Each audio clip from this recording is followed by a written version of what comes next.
Good morning, beautiful people of the internet, and welcome once more to our Sunday special spectacular live, joined as always by the lovely Helen Chorley, the enigmatic Piotr Rosnek, the amazing and magnified Adam Lawrence, and the somewhat linguistic Jay Howard. So we are here, 12th of February 2023, and we have loads of news to share. As always, we have the breakdown of Adam Lawrence's Sunday supplement, which we will put into the links so everyone can check it out if you haven't checked it out before. There's an entire back catalogue there for you guys to gorge on, of course. There's been a lot of responses to the recent auction results for the last 10 days. So anyone interested in the mood and method of property at the moment, then we can jump into a bit of that. And I'm sure Helen squirreled away a little tidbit of something that's kicking off somewhere along the way. So plenty to share. We normally let Adam kick off first because that takes 45 minutes, and he's leaving us a little bit early today. He's on a journey of rediscovering his youth via his sons and their rugby playing. So let's see where we kick off to. Adam, take it away. Vicarious living, as they call it, Jay. Absolutely. I'll be shouting accordingly from the sidelines, getting tutted at by various people. So I decided this week it would probably be worthwhile to go a bit further and deeper into the detail around the Bank of England report from last week's meeting. But there was a couple of bits that I had to throw in there before I really got underway on that. And the first one was something that we have batted around actually on this show at least twice, if not three times or more over the past sort of 6 to 9 months. And Mr. Putin and his energy minister announcing they'll cut their oil supply by 500,000 barrels of oil per day from the 1st of March. Now, this is not a coincidence, nor is it something people haven't seen coming. The theory has been, what if, so let me just throw some numbers out there to put it all into rough context. Global supply is around about 100 million barrels a day. Russia production is around about 10 million barrels a day. It's not too early on Sunday morning for the mathematically astute to note that's about 10% of the global supply. 500,000 barrels is about 5% of Russia's supply and about 0.5% of the world's supply. So this news came out on Friday, round about midday, as these things tend to be timed for.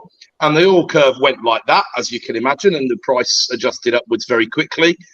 It had been trading relatively sideways. It shot up and then traded relatively sideways for the rest of the day. So it wasn't a big dance around sort of situation.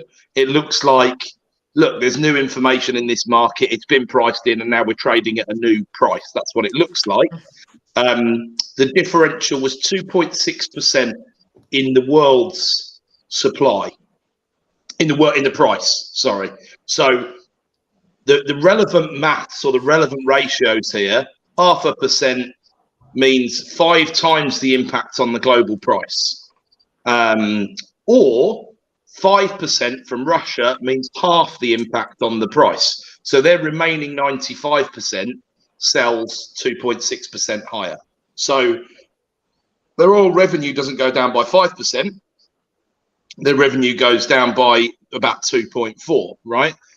But even that is not the full picture because there's still costs of extraction to consider, of course. So the correct way of looking at that would be 2.6% extra margin. So I didn't look up what it roughly costs Russia to extract a barrel. It's on the cheaper side, but not as cheap as some of the Gulf states, as I understand it. Bearing in mind, I'm not an oil trader. I never have been, as I always say in these instances.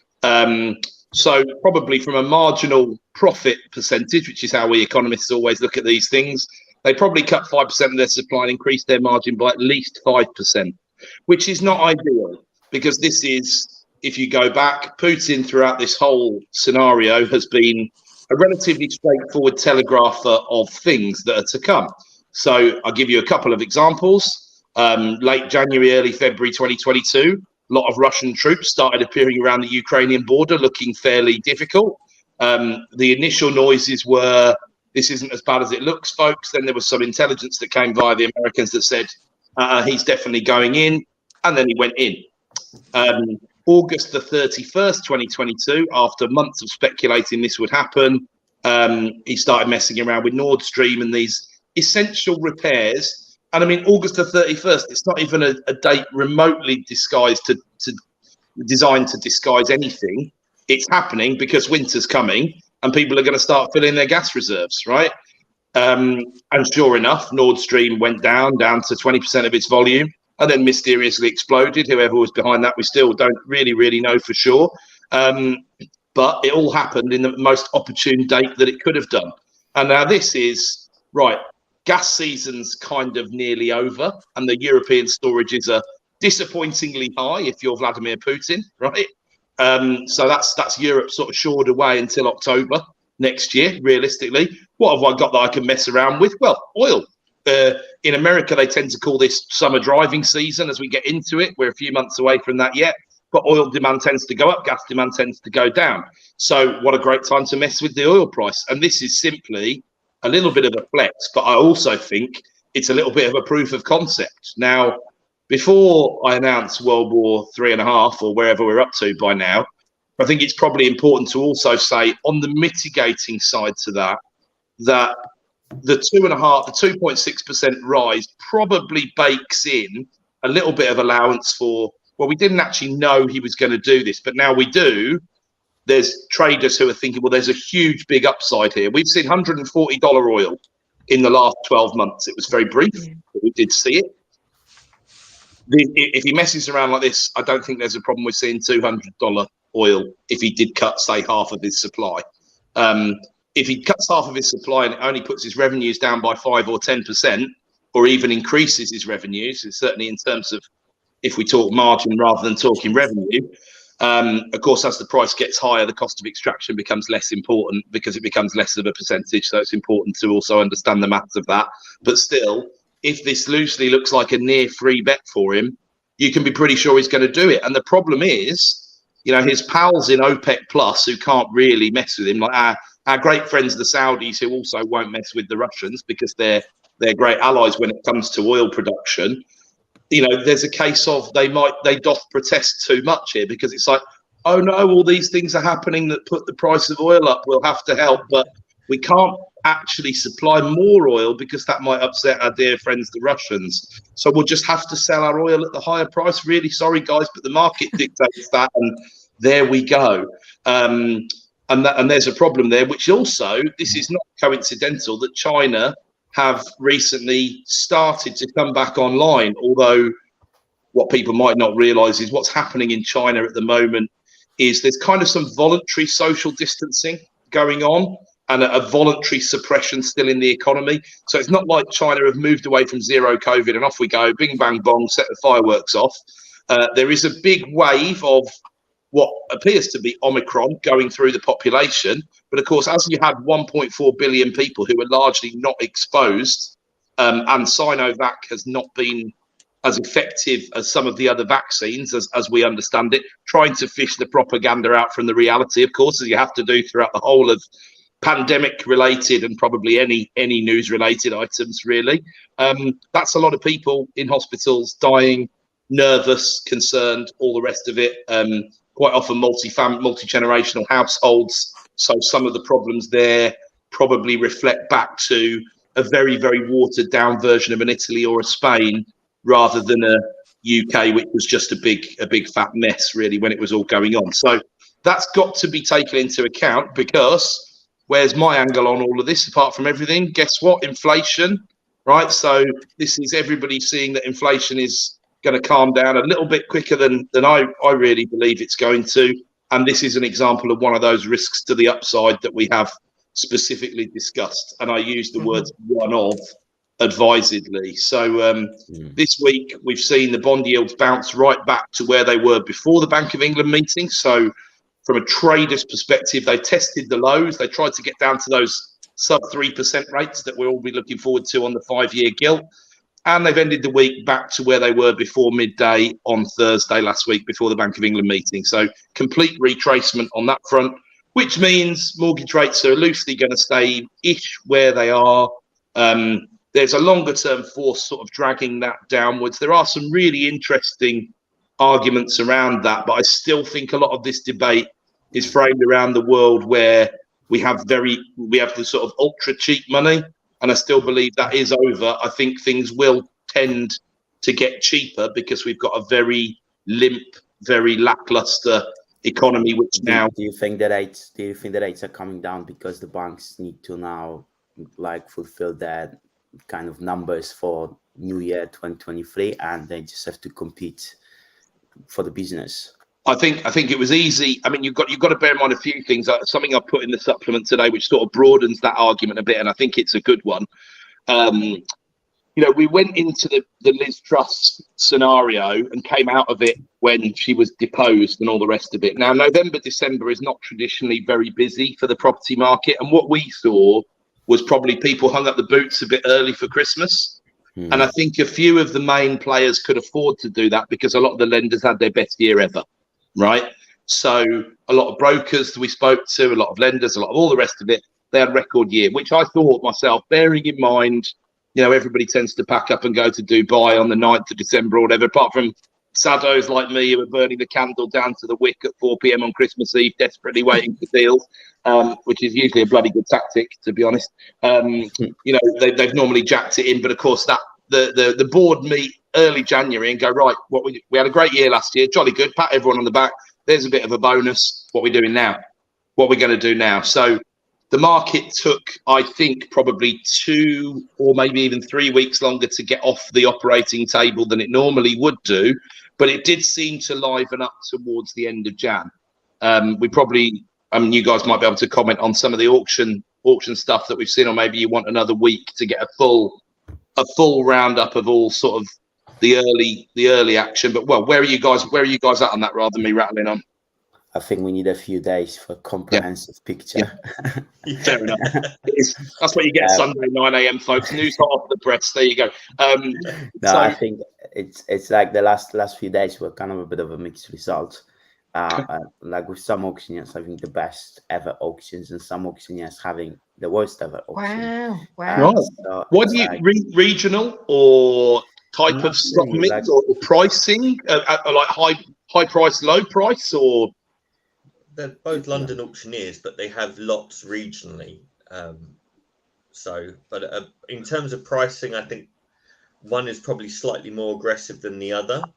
But the catalogue sizes were completely different. So one was about 40 lots, the other one was about 240 lots. Yeah, and also was different types of sellers in both auctions, because one is more kind of trader, private individual price, the other one is more of a corporate type. So what did well? Which ones did well? Which ones did badly on the fly? Auction House at the best auction ever. They sold over 200 lots. So Auction House London sold the most lots they've ever sold in a single auction, which was like 178 lots. Wow. So which is huge for them. They raised a shade over 30 million in one day. They started their auction at 9 something in the morning and didn't finish it until 9 something in the evening.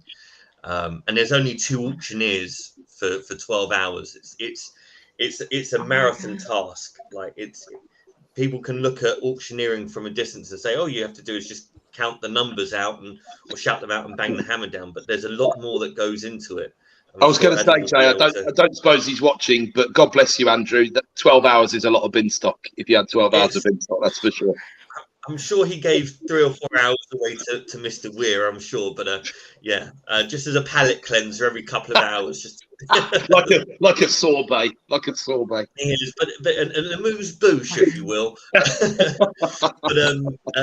no, but even then, it's not dry auctioneering, and people know what I mean by that when you see some of the. I mean, for instance, you want to see some dry auctioneering. Allsops are going back into the room. They did a press release a couple of weeks ago, and that is, if you like your Chardonnay dry, you need to go to an Allsops auction. If you like something robust, a little fruity, but with a lot of body to it, I don't know, a Merlot, for instance, then Auction House London is I've always your tickler been choice. a full-bodied man myself, Jay. If I'm honest with you, yeah. I know we have so much in common. In this conversation, practice what I preach. Be it till you are it, or whatever they say. Absolutely. That's it. But no, I mean, monster effort from Auction House London, because and they were coming off of the back of Savills had a so-so auction. I think the numbers towards the end looked a little bit better than the reality on the day. But that was a quicker auction. It was a slightly smaller auction. There's like 5 auctioneers between them, and they'll swap every 10 or 5 lots or whatever. So less of a dramatic kind of result their side, I think. I say give the people what they want. I say give the people what they want. That's it. Yeah. There'll be big kind of people standing outside the BBC when Holmes had the hammer on saying, "We want more Andrew." There'll be a big placard. Yeah, he won't be able to get out of his door this morning if he's watching this with an ego like that. Bless him. But Stretton's, on the other hand, Stretton's had a horrifying day. 40-ish lots, 7 or 8 actually sold. Of that 38, 40, I guess. Very rounded figures. But yeah, it was a little bit of a shocker, because they are normally quite a stable 50, 60 lot auction, 70, 80% sold, if you take out, what's withdrawn and work to real figures of what's taken in. Wow. So do you think they've been guilty of pricing the market from 3 or 4 months ago rather than today's market as it stands, maybe? It's difficult to say. I mean, Andrew Brown runs a fairly tight ship, and he's been auctioning. He's been under the hammer for 20 plus years. Edison's, he ran countrywide, so he's no slouch, and he knows what he's looking at. And he's I literally sat at the desk opposite him for almost 2 years. He's really quite not aggressive in terms of how a trader would be with their prices on guide and reserve, but he does cut it close to the bone, and that's someone who's quite corporate in how he approaches things. So no, I don't know. I don't know if there was a failing in marketing. I don't know if they just picked the wrong day of the month, if they've structured their week the wrong way, or they didn't give themselves enough time. It could be anything. But you're seeing real kind of a real dichotomy between, okay, Savills had a so-so day, Auction House London have done the best day they've ever done, Stretton's had a really bad day. There's no real kind of barometer or yardstick that you can measure against who's doing well and who's not doing well, and what kind of stock they're doing well with at the moment. There's a question, Jay, from Dominic. What bodied auction is Lovett's? That is a bloody full-bodied auction.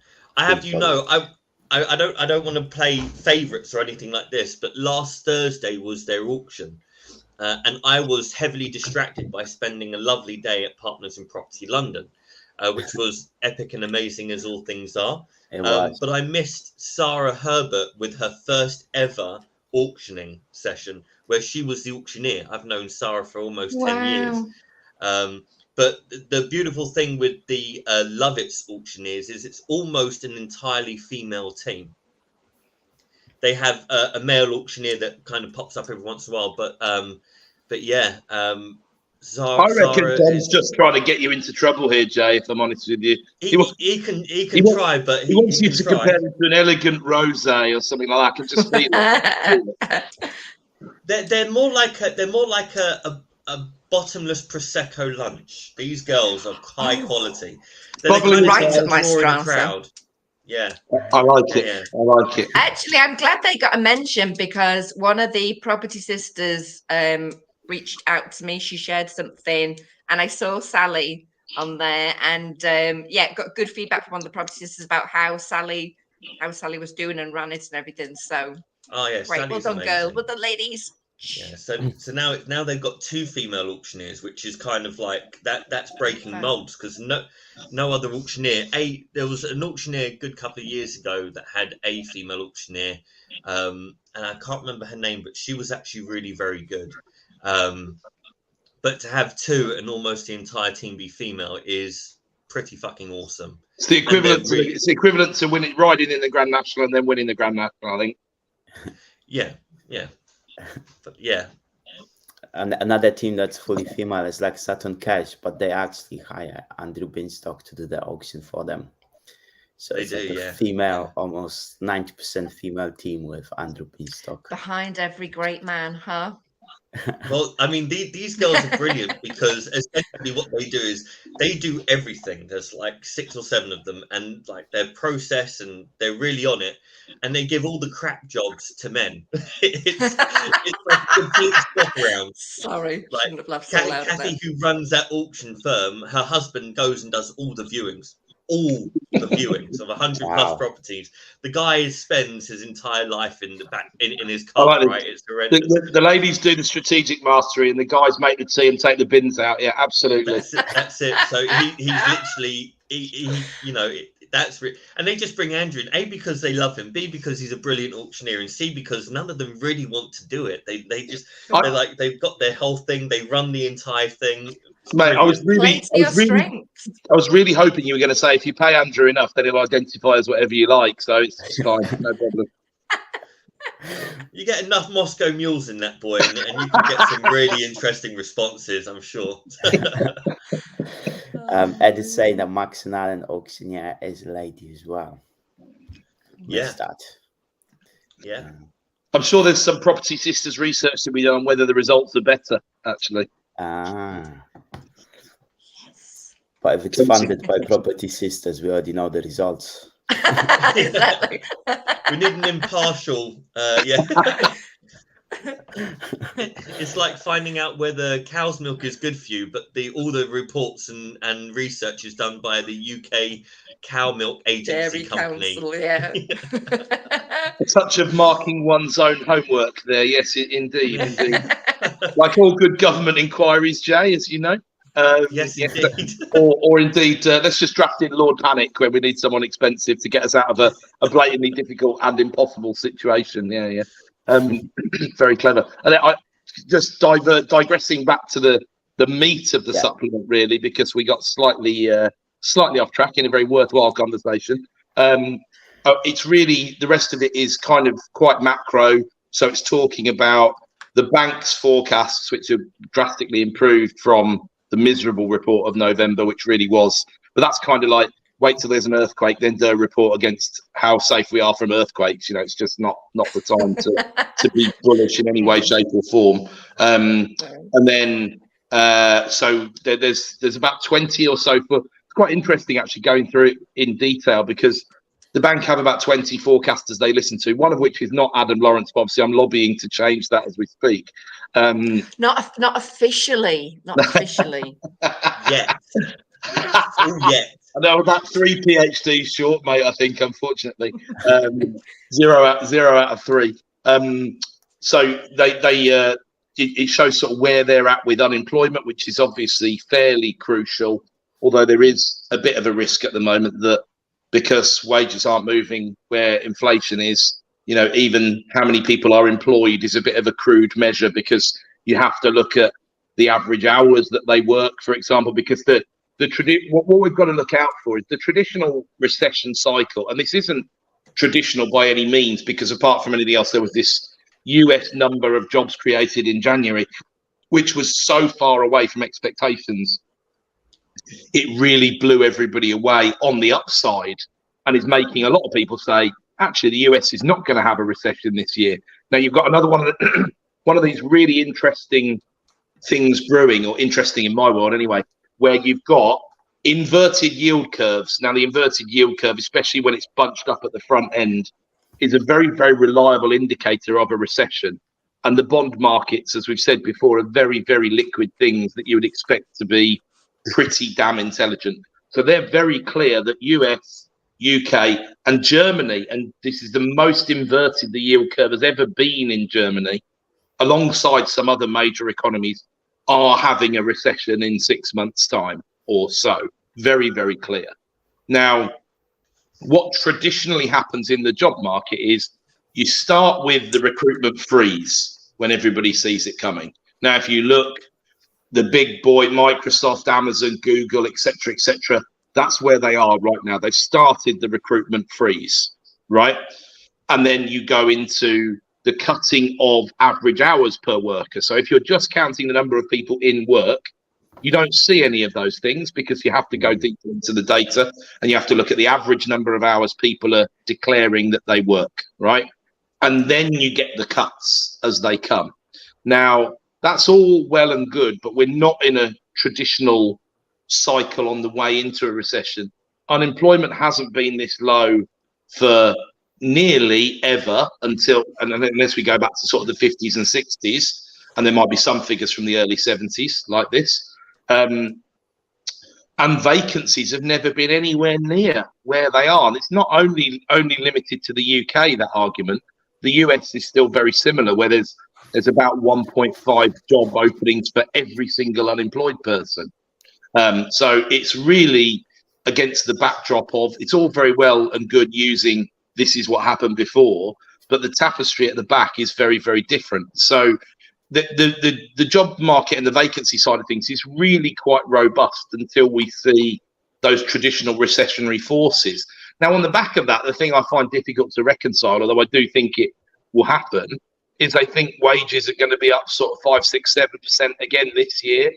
And the Low Pay Commission have already indicated about 6.3% for minimum wage for 2024, so which tends to lag behind a little bit. So that's their reflection of where things will be in around September this year, something like that. So these things are relatively incongruent, but this still all comes back. So the bond markets are betting we'll be cutting rates. And when I say rates, I mean base rate by the end of this year, right? Or before the end of this year. They're thinking the same in the US. They're thinking the same in Germany, right? But if inflation is more persistent, what people I don't think really are factoring into this whole picture is that the number one thing that the central banks will do is squash this inflation, right? So if we go forward 6 months and say inflation is 5.5 or 6, right? So where are we going to be in 6 months' time? We're going to be in August. In October, we're going to see the end of the price cap on energy. Then we're back open to what's going to happen with Russian gas, not as powerful as it was, but oil is still a big, big weapon for them to wield, as we were talking about earlier. So there's still going to be inflationary forces from here. Crude is up 9% this month now on the back of that 2.6 the other day. Now, it's volatile, right? But it could easily climb well back up over 100, which is going to squeeze those petrol prices at the pumps back nearer to £2 again. And as I've said earlier on, it could shoot beyond that. We just don't know. So I'm not so bearish on the number of jobs. My concern is, are those jobs enough for people to be able to afford to live? Because that's the real true measure. And then it talks a bit about growth, that the reality of we're looking at about 1% growth going forward as the bank sees it as a sort of equilibrium growth rate. Well, that is just horrific, really, from a standard of living perspective, because 1% growth, that will all be going to the top 10% in society without a shadow of a doubt. No one will be getting any better off for decades if we carry on along those lines. The problems are, the only ways we've got to fix it are increased productivity, which we're notoriously bad at doing. We probably have to cut some worker hours in order to do that. And maybe that will be a way that we will go, because that will change how we measure things. Or we need inorganic growth through inflation or through immigration, both of which are quite likely to be fairly significant this year, of course, but it papers over the cracks quite falsely. But if we get back into that sort of 5-ish% range for inflation, and that's sort of where I am early part of next year, the banks see it as more like 4%, which I think is hopeful, to be honest. I'm at 5.5. And that's only because these base effects have really worked their way through the system once. I mean, at a simple level, if you give people 5-6% more money in their pocket, 80% of them are going to spend it all, which is going to enable. And if you're going to put their wages up by 5, 6 or 7%, companies are going to look to increase their prices by 5, 6 or 7% to maintain their margins. So this is how a spiral effectively works. The company might swallow a little bit of that margin, but they're not going to swallow loads. So you are self-perpetuating those increasing prices on an ongoing basis. If you break down the current inflation, you've got more than 2% inflation in goods, more than 3% inflation in services, and the rest is coming from energy and indirectly or directly. So everything on it, all the individual components on their own are all above the inflation target, and they all move, semi-independently of each other. Although the common ground is still going to be the wage wave that's going to. So once we work out some of this industrial action, which still, as we said, might take the thick end of this year to do, or maybe even more. They will be keen to bring it to an end as soon as any electioneering starts in earnest, of course. And I still think we might see a little shaving off the old tax somewhere just before the election. But it's like, mate, it's gone up about 3,000%. So taking off 3% doesn't exactly work. But they'll hope it will. I did talk a little bit today about the poll numbers and where they're at the moment. So Sunak's kind of had his honeymoon, and he's still looking a bloody long way adrift. So the likely scenario is small Labour majority, and the second most likely is large Labour majority at the moment, which I have a few people crying into their beer whilst listening to this. But just remember, it probably means LHA rates will go back up, and social housing will be likely a very strong holding strategy. So it won't be, as always, it won't be the end of the world or whatever. I also had an interesting chat with someone this week at Pip London about private school fees, because the word on the grapevine is that VAT will be applied if the charitable status is removed. But I actually think that's fundamentally incorrect, because the charitable status is not what governs the VAT rules. What governs the VAT rules is that they're providing an educational product. So they will have to rewrite the VAT rule book, which would include, remember, education is not just school, right? And it's not just university. Yeah, so there'd have to be a fairly significant reworking of the classification of what schools provide. That's different from removing their charitable status. But having said that, I can't see, especially if you go to let's go after the big boys like Sunak's alma mater, Winchester or Eton or whoever. I'm not sure what sort of bursaries they're carrying and what sort of funds they're running, but I'm sure they'll run into the billions. They're going to be able to get some pretty salty tax advice about how that stuff's structured. So all that I'll mean is, if not already protected in trusts, then re-protect in offshore trusts. And you'll never take me alive, Governor, I'd imagine. But there we go. So I think, like a lot of things, when you get into the detail of it, there's a lot of much ado about nothing. Although I do have my one hand grenade on the whole Labour government environment is, what if the far left are letting Starmer get in as the stalking horse and then boot him out and reintroduce one of their completely bloody idiotic far lefties, because that could see us go in the same direction as a Wales, who are going in a very bad direction for their private rented sector, or a Scotland, who are going in a pretty rubbish direction. Scotland, I think, will still be tradable. Wales is getting more difficult. And the thing is, if you are national, you are likely, as we are, you look at it and think, well, I'm not scared of regulation. I'm not scared of barriers to entry and all the rest of it. But I might just want a bit of an easier life for a bit. So if I look at 10 properties to sell today, they're going in Wales, because I don't see this helping the Welsh economy or the market or the tenancy situation or anything. And because they're, again, I'll borrow a phrase from Jay's playbook, because they're a bunch of fucking such limp dick bastards, right, in Wales, then they're quite likely to make some of these really poor decisions that will significantly damage the sector. And because the sector's small enough to really take some pain, I mean, a lot of people don't realise that 37% of people in Scotland rent, for example. So the PRS is double the size in Scotland than the whole of the UK. It's disproportionately large. Probably the only place where you could beat that 37% would be not necessarily Greater London, but certainly Inner London itself. And of course, there's huge swathes of inequality in somewhere like Inner London, where you've either got it all or you've got fuck all, quite frankly. So we're just heading towards a more dichotomous society, and forget getting rid of the word landlord. It'll be full feudal if if these guys carry on with the direction of travel. But they've got no plan. They've got no answer to it. They're a bit of a disgrace.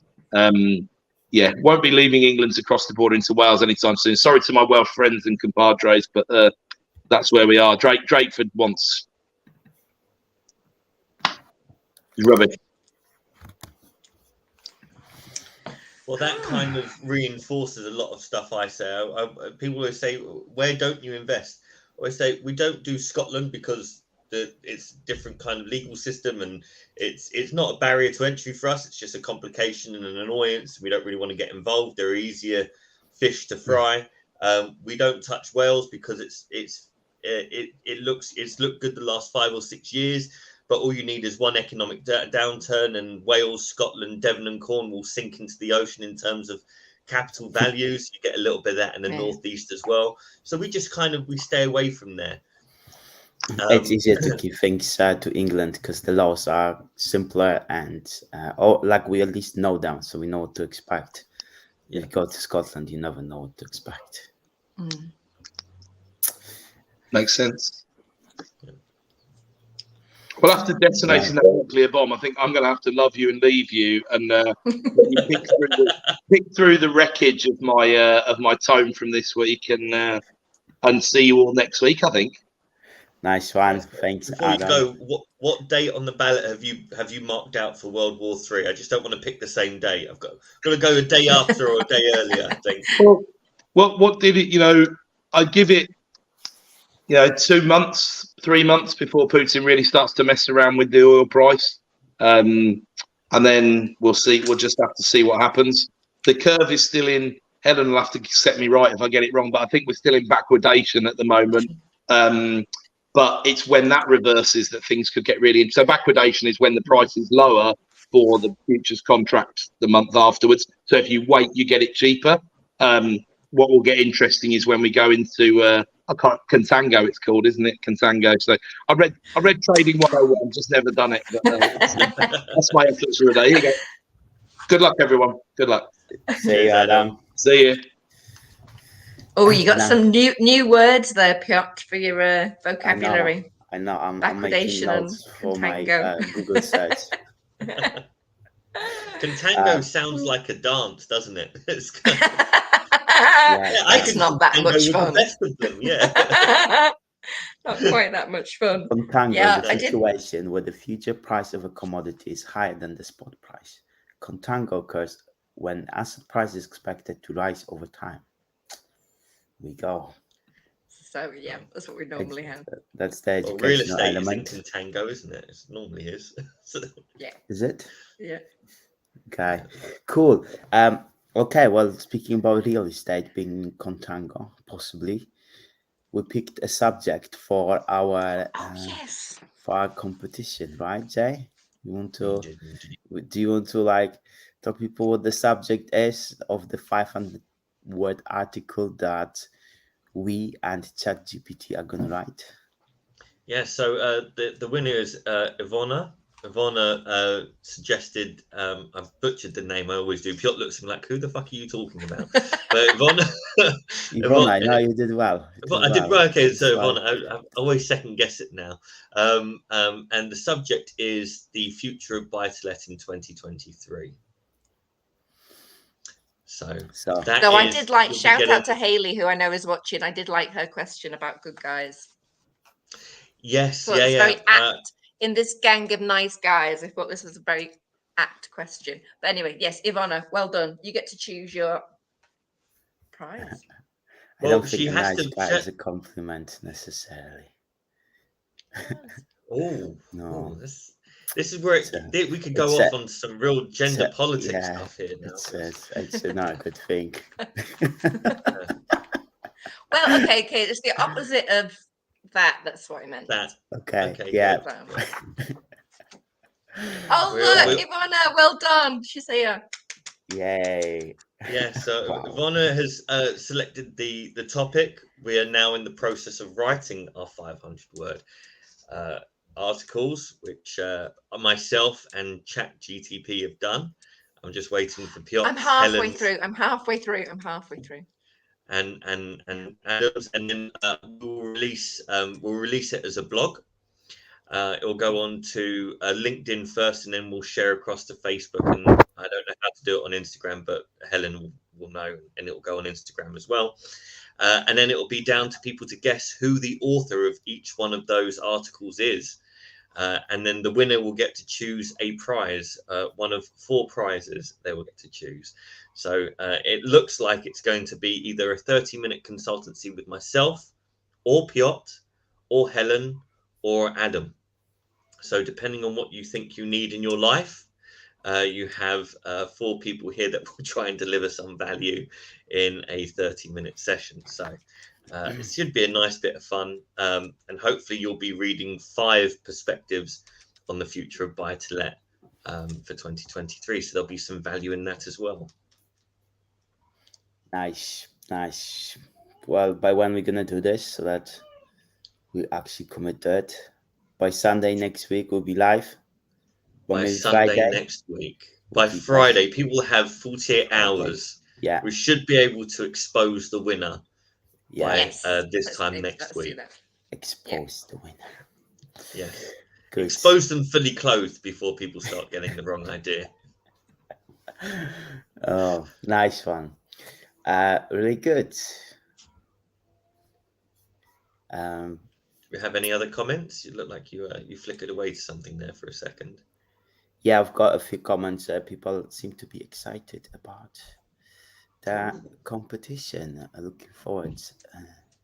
That's all LinkedIn comments. So I'm looking forward to seeing if we can tell which the chat GTP1 is. Well, I've left it completely unedited, so that should give a little hint. So I've left it completely unedited, which means there's probably a part of me who thinks that 1 or 2 bits need to be edited. So just read everything carefully. Say you're mysterious. Very mysterious. Oh, good. Okay. Well, let's do it by Friday, and we'll give people 48 hours to read articles and come back on Sunday and let people choose. Cool. Who's who? Nice one. All right, guys. Well, let's wrap up for today.